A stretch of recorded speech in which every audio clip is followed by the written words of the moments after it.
Hallelujah. We got 0 and 0.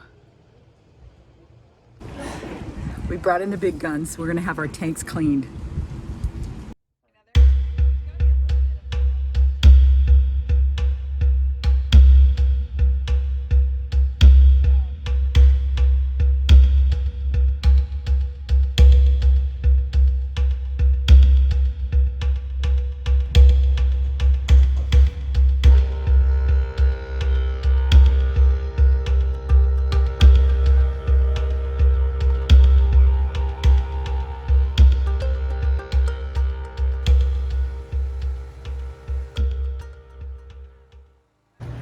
I am a believer now in having your tanks cleaned every year. Isn't that what you suggest? Annually, yes, ma'am. Okay, and this is Charles King. His company is Healthy Tanks. And tell them how they can get in touch with you. RVholdingtankcleaning.com or through our Facebook page or phone number on the card, 321-576-2473. And you mostly work in Florida? We are located in East Central Florida. We service all of Florida pretty much. Okay. Get your tanks cleaned. Thanks. We have just spent our first night at the RVillage Rally. We're at the Spirit of the Suwannee Park. I don't know what they call it, but it is huge. I mean, they can pack in over 600 RVs here. That's with hookups, I think, plus primitive sites. The weather is quite warm here. We're expecting rain later today, though. Yesterday, we arrived around noon. There were lots of little get-togethers and things like that. They had a big event last night where somebody makes these big structures and they're metal, but inside is wood. And so you see all this burning stuff, kind of like, I don't know, maybe it's a civilized Burning Man. I don't know.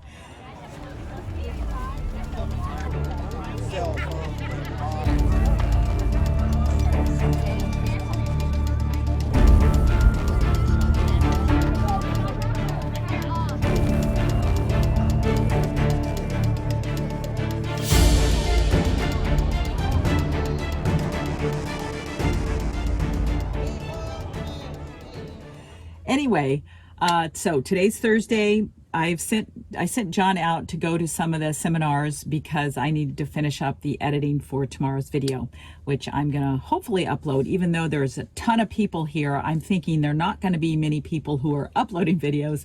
Most people will be downloading stuff. And so we had a pretty warm night last night, slept with the doors open. We're right next to a little pond here, but this park is adjacent to the Suwannee River. And I'm told there are alligators there. So even though before we arrived, I thought, oh, it'd be kind of fun to go canoeing or something. Once I heard there were alligators, it's like, no thanks. So we're really glad we brought our e-bikes. We rode around a bunch of the different places where they've stashed people. I mean, it's hard to fathom how big this place is and how many people they can accommodate.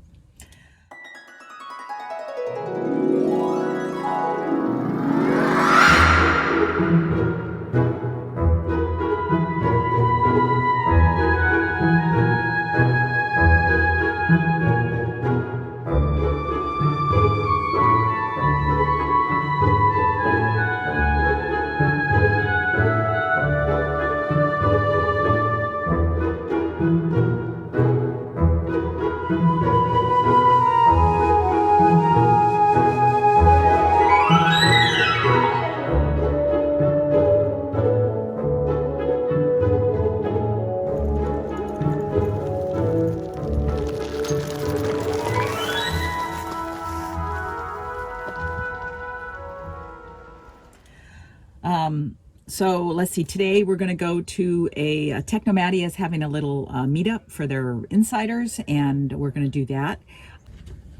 Yesterday, several subscribers came up, which was great. Right down the way is Amy, and she's kind of new to RVing, I think. I think she'd only recently gotten a van. And then down this way a little bit is our Mike and Doreen, and they had tons of questions about storage and some of the other stuff. And I think they'll be coming back to see more. but they came right when the tank, I'll say healthy tank guys were here cleaning out our tanks, because I had it with not being able to not being able to know how much was in our black and gray tanks. And so we finally decided to bite the bullet and spend the $200 to have our tanks cleaned. That's actually a $50 savings from normal, because they're here at the rally and they're giving this special price. And I think it's also the same price that they charge out at Quartzsite. I've decided that we're going to make this a yearly thing, that we go out to Quartzsite, have our tanks cleaned on our way, to and from different places that we go in the wintertime, because I was amazed. It was actually the gray tank that was worse than the black tank, which surprised me. So a lot of stuff must just settle down there and just kind of get stuck, kind of probably become like a clay. And then in the black tank, this thin layer of, it's like a veneer that forms on the tank. And the guy showed me a piece of it that came out, and I was really amazed. So we're not going to let this happen again. We're going to regularly keep our tanks cleaned. And I'm only going to use a little bit of soap. He recommended, if I'm going to use soap, just a small, maybe a couple tablespoons. I was putting in, I think, way too much soap, but that's not why they were having a problem. So now I'm going to go see if I can find John. I sent him off to electrical thing, and then also, the healthy tanks. Somebody who's talking about tanks and tank cleaning. So I sent him off to get some tips, and if I have any of those, we will add them into this video.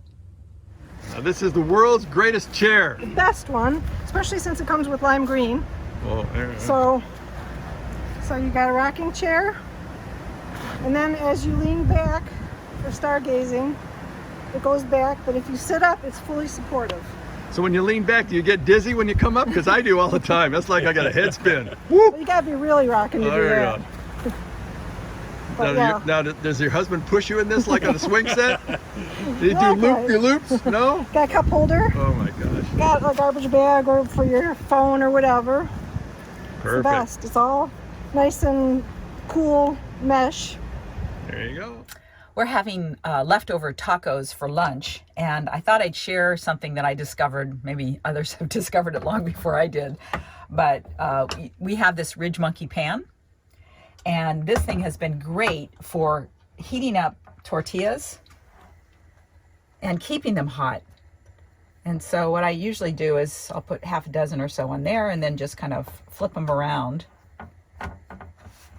and then heat them on each side, and they stay hot for a really long time.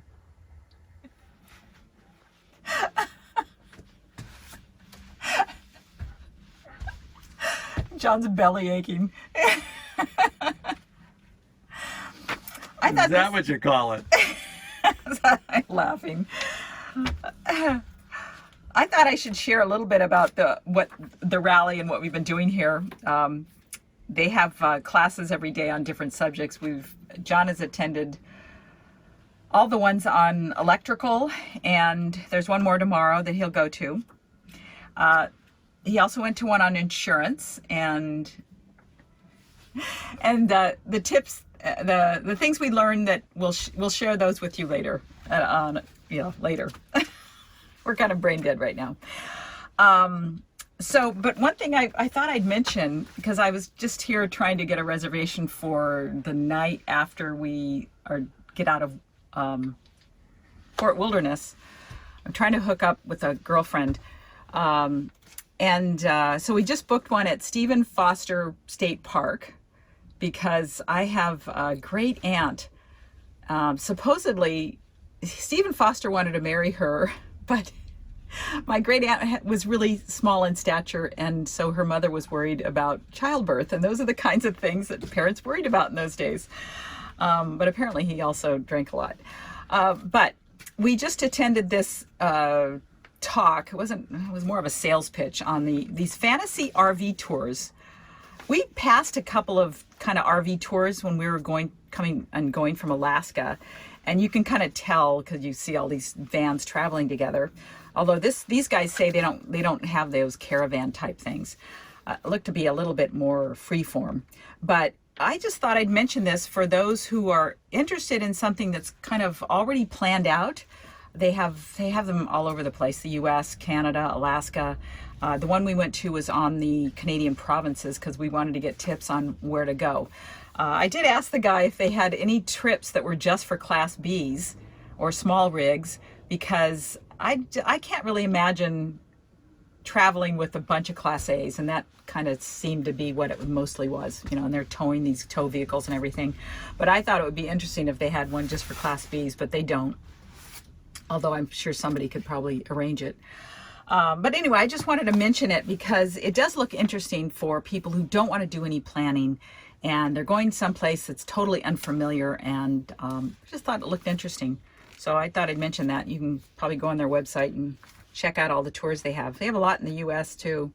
A lot of the places kind of surprised me, like Bishop Mule Days. I don't know why you need a tour to go to Bishop Mule Days. So we'll talk more about the things that we learned on this trip. And tonight there's a musician playing. What's her name, John? Tracy something. Tracy something. But you wanted to see her. I thought you knew who she was. Here, let's look at I knew who she wasn't. Oh, wait a minute. Wait a minute. Let me see who it is. Tracy Grammer. Anyway, folk music. So we're going to go do that. And just across the way from us, there have been guys with guitars playing the whole time we're here, which is kind of nice to hear in the background. Little background music. Yeah, too bad the showers weren't running. It Oh. sounded dark. Showers, that's another subject here at this park. Half the showers are just pipes coming out of the wall. Hose. and hose. and half the toilets have black bags over them. It's like, what is... Lord knows what's below the bag. Anyway, other than the restrooms, which were really gross, but you know, we've seen worse. Actually, we've seen worse. Up in Montana, we stayed somewhere. I won't name it because, anyway, it was probably the second worst campground restrooms we've ever experienced. It's a favor. Hold up the brochure and hold it still for a moment so that people can read it. There you go. That wasn't so dang hard, was it? There you go. Okay. I feel like Chester and you're Matt Dillon and this is Gunsmoke. I'm glad to see you turned your hat around. I'll show the whole world that in a minute. But where are we and what are we doing? We're waiting to see somebody sing. Her name is? I don't know. Is it Tracy Grammer? Yes, that's it. There you go. Nice job. Now you got yourself all wrapped up because it was a little chilly today? Yeah, yesterday it was like 80. Today it was a high of like 50 something. Man, I wish I were 50 something again. Anyway. See, before my hat was turned around to where the light was on the other side. Her voice is super loud. It's super loud, you can't get enough. Just kidding. How's that sound over there, Jim Henry? Yeah, 1, 2. Maybe just pull the bit down a little bit. Oh, everybody. Just listen to it. You and those lonely eyes.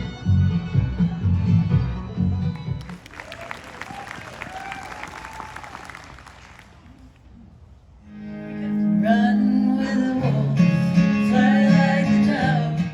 He won't tell us where we're going.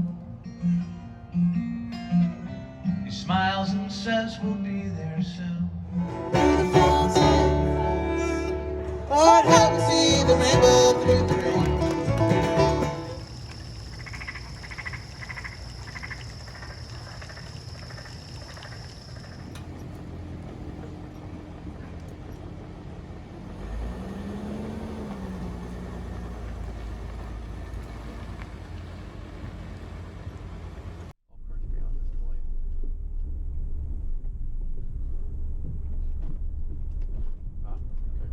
Turn right onto US 129 South.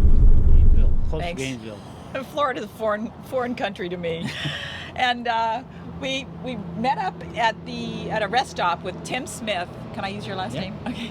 We met up at a rest stop with Tim Smith, who is one of my early on subscribers, and you helped us tremendously for planning our trip to Alaska. You sent us your whole itinerary that you had done in Yeah.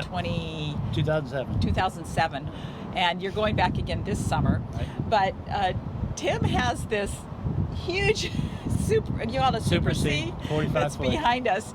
And we were chatting, and he was telling us he now has a Pleasureway Lexor. Right. So I thought the audience would be interested in hearing, you know, how you happen to do that, and whether you like it, and you know how to go from big to small, that sort of thing. I started back motorhoming many years ago with Class A's, and then bought some smaller ones for work, running up and down the coast to different bases and doing training and stuff. And my wife passed away, and so the big motorhome is great for when you want to go places and stay for, you know, 2 months or 3 months, and you got room. Fifth wheels are better, but I can't back up. I cannot back fifth wheels or trailers up. So I've driven fire trucks as a volunteer fire chief, and so driving the big motorhome was no problem. I like the power to go up and down the mountains, because we travel to the west. And then my wife passed away, things changed, and I started looking at the smaller Class Bs, following your page, Ultra Mobility, and others. It's kind of got me more and more interested in it. I was interested because I wanted to see how long people did it before they quit, because of the small size, trying to find places to camp, and stealth camping. So I spent about a year watching, learning, and then a friend of mine who I've taught her how to camp, she decided she wanted to have her own camper for her grandkids. And so she bought one, and then I really liked it. And it was a Pleasureway TS, 21 foot. And my experience in some of the state national parks are, if you're over 21 feet, you can't go into the parks and park because of their limitations they're imposing in traffic and crowds and stuff. So going back to Alaska, the big motorhome is just way too big. Costs a lot more fuel. My wife and I estimated $6,000 back in 07. It cost us almost $12,000. Fuel costs were $5.62 a gallon and stuff like that. So this one, the Lexor, I drove 12,000 miles, 23 states this summer. Never had a campground ever planned, which is not normal, because I always had to book a campground for the large one. Size, and you also have a dog. I have a dog, and I dog. had 2 Golden Retrievers before. Okay. 2 of them, when they passed away in 2014, and I still had a big motor home, and I built that intending to get 2. Bridger's brother died at 6 weeks though. Then I rescued a 10-year-old, and he died in 5 weeks. So yes, it's a great truck for motorhome up and down the mountains, but I found out that after 12,000 miles that I can do very well in a little Pleasureway, 21 feet in length. I had to give up carrying some of the things that I always carried just for my backpack had to shrink. Bridger's backpack had to shrink. The amount of food. The funny thing about it is my dogs have always been addicted to Frosty Paws or these little doggy treats. One of the critical functions was how many Frosty Paws could I put in the freezer. The Pleasureway had the biggest freezer compared to the little... the Lexor does. Yeah, the Lexor. Yeah. But the compressor ones, you can only get about 4, 8, maybe a little bit more. But I can get 32 Frosty Paws into my Pleasureway. So that was critical, because from Edmonton to Whitehorse into Anchorage, there's no place to get Frosty Paws. Now, you also had a number of RVs before this Super C. What were they? I've had a Class A Southwind, I had a Class A Discovery, which were Fleetwood, and then I had a Class A for 14 years, American Dream. But a roof leak caused the selling of that. It was great shape. It ran perfectly. I wouldn't have replaced it, but they tore out the roof 5 times. They damaged the sidewalls. They wanted $55,000 per wall. Wow. So I said no, and I had watched these guys for 3 years, called Show Hauler, out of Middlebury, Indiana, right by Jayco.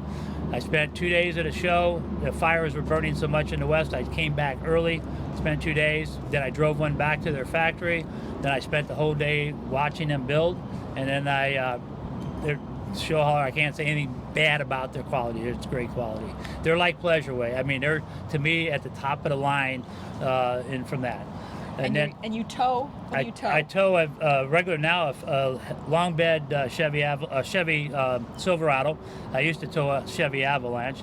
I used to put a Lance camper in the back of this Silverado, so it'd be about 11,000 pounds. The big motorhome can tow 40,000 pounds. Well, John wants to tow a Jeep Rubicon. Yeah, I mean, you guys can do that with the Sprinter, but you can't do that. When I took the trailer this summer, they said 2,000 pounds. I had about 1,400 in it. I had a little struggles going up the big mountains. Yeah. That's probably the biggest lesson. We're not going to tow anything. This is the biggest lesson I had, is going from the big size, big engine down to small engine, small towing capability. But it was the most relaxing summer trip I've ever had. I didn't worry about campgrounds. I didn't plan any campgrounds. Yeah. I just drove, and then... Well, that's the beauty of the West. Out here, and ever since we got east of Houston, right, it became like impossible to find boondocking spots, Yeah. except for this one amazing rest stop in Mississippi, Mm-hmm. where you can actually spend the night. Most rest areas here will let you. They won't harass you, because I spend my time up and down the coast of the 95, I-10, and I stay at truck stops, rest areas. Because the law is like 3 or 4 Well, hours or they something. tell you that. What they mean by that, the way I interpret it, camping, like putting out your awnings.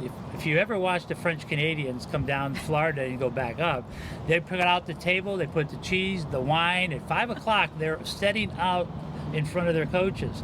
That's what they don't want. Well, I don't know. People can read what the law is, but Right. yeah. And we didn't want to chance it. Nah, Cracker Barrels will let you stay too, and Yeah. I'm too big for that. I mean, Yes. mine is truck stops or rest areas with this, but when I run back and forth from Maryland to Florida, I sleep in most of the rest areas up and down the coast, and then over on I-10 as well. Yeah. I've never been harassed by the police from that standpoint. Yeah, well, that's the beauty of that small vehicle is you can do that, Right. and then not having to plan every stop, because ever since we got east of Yep. Houston, I've been planning all these campgrounds. You have to, you have to I be a don't little bit like more that. conscious. And with the big motorhome, I have to plan it Yeah. out. And Florida in the winter, everything's booked up. Everything's booked up. Yeah. Yeah, so- and it's just reality is everybody from the north is coming down, and everybody goes to Arizona from the west side. So yeah, but at least in Arizona you can camp for you could free, ride right? BLM lands and other things like yeah. that. And that was the fun stuff that I had this year. I just basically drove, and when my tanks needed to be drained and I needed fresh water, I just pulled into a state park, city park. It didn't matter, and it made it a lot easier. So it was the most relaxing, and I changed my plan constantly where I thought I was going to go. Chased the Northern Lights, got chased out by a blizzard, went down to Death Valley. None of those were planned. It just happened. With the big motorhome, I would have had much more trouble trying to do that. Yeah. Well, Tim, thank you so much for meeting us here at this rest stop. Yeah, well, this is a little bit out of my way. I'll go back over Oh, you I-10 will. where I'm familiar, that I'm going back up to the East Coast. Oh, okay. But the reason I watched her, and I tried to get her to make my blackout curtains for me, but she wouldn't do it. Well, so she taught me how to sew. Not because she did it, but I had to learn to sew. That's right. I should mention that. Here's a guy that learned to sew so he could make those curtains. I did 6 I am so proud of panels, you. and the ladies at Joanne Fabric, I even posted on their Facebook page how nice they were, and how every time I'd take something in, they go, oh, well, do this. And they actually, when I got done, they told me to bring the panels in so they could see them. Oh, good. So it was a good. good time, and I've got all the panels. They work great. Yeah. Because of your help, telling me you wouldn't do it for me. Yeah. The only thing I had I ever dared him to do it. I dared you him. did. The only thing I had ever sewed in my life was my bottom of my bell-bottom pants in boot camp in the Navy. Okay, So well, that was a big change. I didn't know how to turn on a sewing machine. Yeah. But I well, learned. next time you guys come to Southern California, you got to give us a call. It looks like if I'm not working next year, I'm going to be going down from Montana after Alaska down to Arizona to see my brother, and we'll definitely do that. Okay, well, we'll actually give you a bed to sleep in. No, I don't. I like me and the dog sleep together. Yeah, so we that's like it. that too. Yep. Okay, well, thanks, All right. Tim. Thank you. Appreciate it.